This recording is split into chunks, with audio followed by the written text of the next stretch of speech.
Hey YouTube, you guys tired of seeing my face yet? Kai the Casual here with Common Casual Wrestling.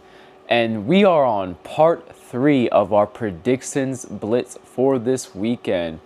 I am excited to talk about Saturday night's main event because there's some matches that I really struggled to pick for. So let's just get all the nonsense out of the way. It's time to make predictions.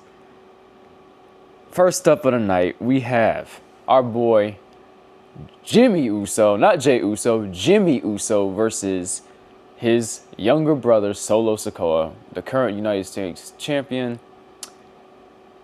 First match of the night. I think this will be good, and there might be some way to send the crowd home happy, but the new MFT faction, newly dubbed I should say, it's not really a new faction, but they're no longer the Bloodline. They're now My Family Tree. It's not the worst faction name in the world. It's not the best either, but anyway. Yeah. No shock title change here. Solo just got that title. I think a lot of the people on this card, I think, are being rewarded for their efforts. That's just my personal take, which you will see in the later predictions. I have Solo Sikoa, unfortunately, sticking his brother in the neck with that thumb. Samoan Spike, 1, 2, 3. Sorry, Jimmy. I do think this is planting the seeds for Jimmy to eventually get his solo run, just like Jey did on Raw. First he got the IC belt, then he got the World Heavyweight Championship. I would like to say Jimmy do the same thing and get the US title. Maybe get his own world title shot. Who knows? But anyway, let's move on to the next match on here. We have the Viper, Randy Orton versus the Scottish Psychopath, Drew McIntyre. What was the term Big E used to say? Big meaty men smashing meat or something like that. Oh man, yeah. Good to see Drew back. I'm glad his injuries weren't too bad from him and Damian. Super workers, both of them. But focusing on the match, all of these are hard to pick. And this is just a 4-match card. It's not like super crazy. I think a lot of these matches will have plenty of time to work their magic. But I'm going Drew McIntyre because, like I said earlier, I think that Triple H really wants to reward a lot of people with some big wins and things of that sort. I think there might be shenanigans from Logan Paul. I'm recording this after SmackDown, which I'm glad I did. I had one take of this that I was gonna put out. I was like, you know what? Let me wait till SmackDown. Let me see if they add a 5th match. They didn't, as far as I know, unless they add one in the middle of the day tomorrow. So yeah. I'm sticking with that. I think shenanigans will ensue with Jelly Roll and Logan Paul. It might distract Randy Orton. It'll give him an out to take a loss. 1, 2, 3 Claymore for the 1, 2, 3. Drew McIntyre takes that one. So next up we have LA Knight. Yeah. You should bring back the button from TNA just for one night. Dummy, yeah. All right, anyway, getting distracted. But we have LA Knight, yeah, versus Seth freaking Rollins. His faction needs a name, by the way. Somebody suggested the Empire after this last Monday night. Let me know in the comments. What do you think Seth Rollins' new faction should be?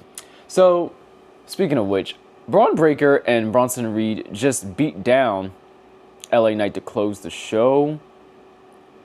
On SmackDown, that was part of the angle there. So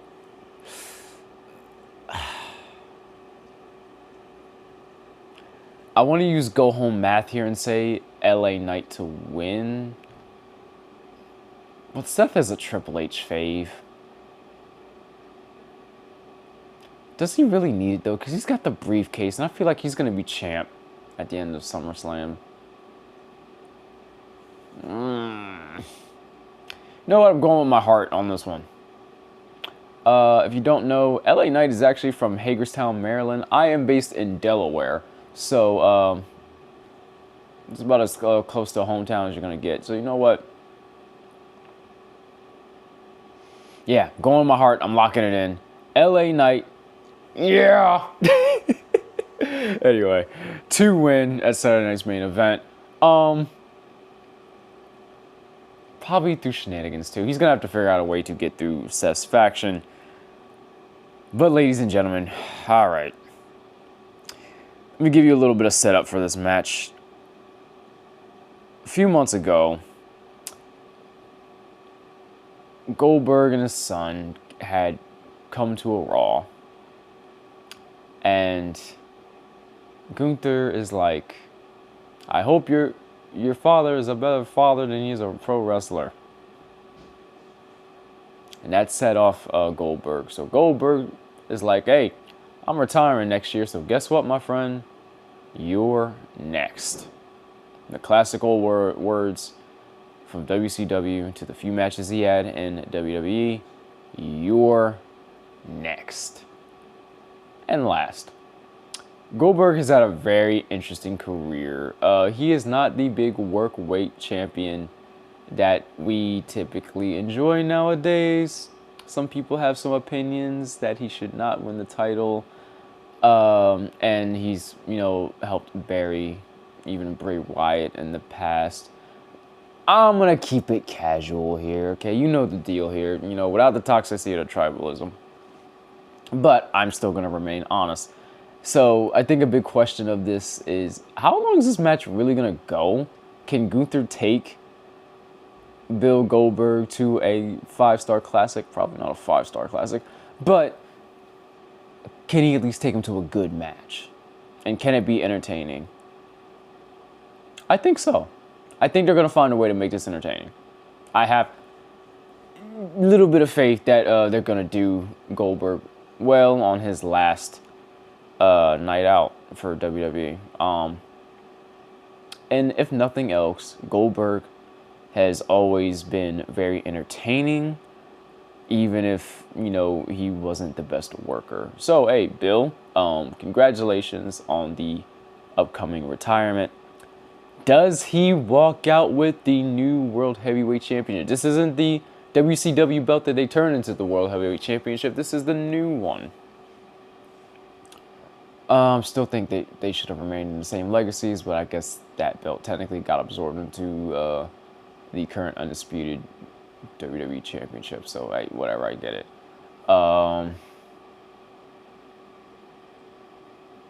I find it very interesting that Goldberg's last T-shirt with the company it's a wacky little cartoon, but it shows him with that old belt. So I am picking. Don't hate me, internet. I am picking.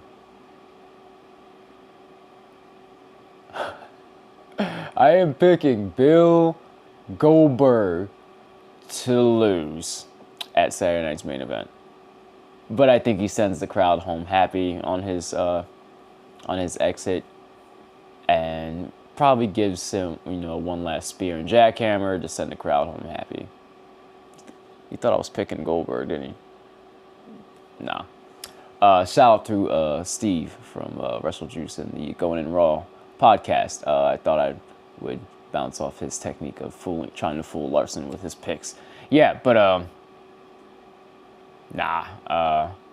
I saw it. I think it was Wrestle Talk. I love wrestling YouTube. These guys are fun and creative with some of this stuff. I think it was Ollie Davis from Wrestle Talk, and he was talking about how, what if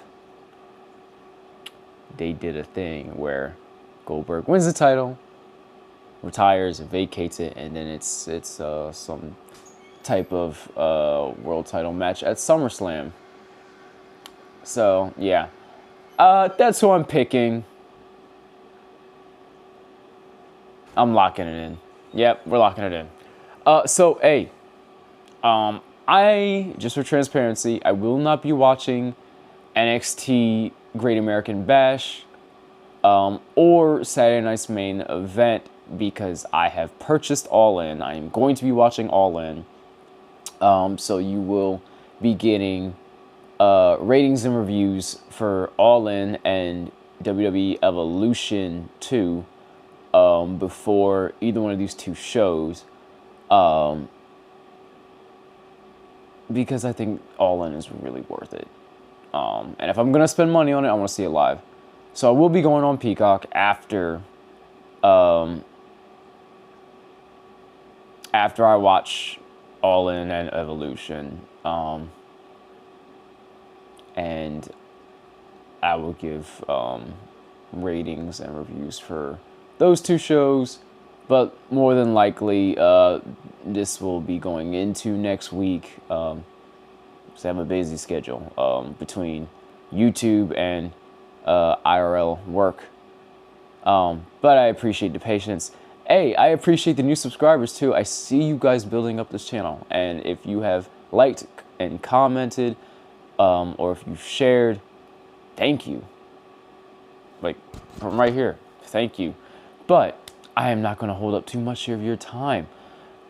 Thank you guys for listening. My name is Kai the Casual of Common Casual Wrestling. You know what the deal is, guys. I love you. Enjoy pro wrestling, and for the love of pro wrestling, keep it casual. We'll see you for part 4.